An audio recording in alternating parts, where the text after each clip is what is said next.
Hello, Ram Ram, नमस्ते। मैं हूँ मालती। आप लोगों के बीच में एक बहुत सुंदर गीत गाती हूँ, झूमर गीत। सुनिए और पसंद आए तो लाइक सब्सक्राइब करिए, कमेंट करिए। धन्यवाद। रूसल बारे राजा हमर खात नइखे खानवा, चटनिए खातिर राजा जी चलौले चाटा कनवा, चटनिए खातिर राजा जी। रूसल बारे राजा हमर खात नइखे खानवा, चटनिए खातिर राजा जी चलौले चाटा कनवा, चटनिए खातिर राजा जी चलौले चाटा कनवा।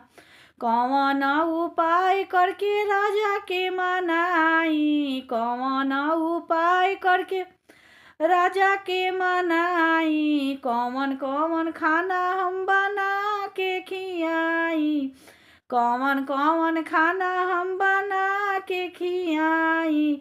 सासु नदिया हमर मारेली में हनवा, चटनिए खातिर राजा जी चलौले चाटा कनवा, चटनिए खातिर सैया जी चलौले चाटा कनवा, चटनिए खातिर राजा जी।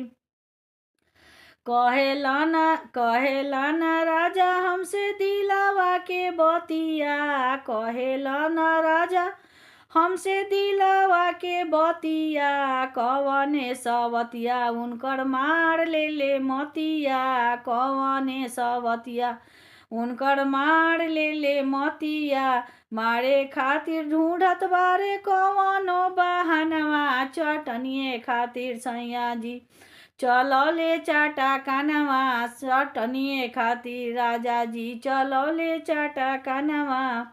रूसल बारे राजा हमर खात नइखे खानवा, चटनिए खातिर राजा जी चलौले चाटा कनवा, चटनिए खातिर सैया जी चलौले चाटा कनवा, चटनिए खातिर सैया जी।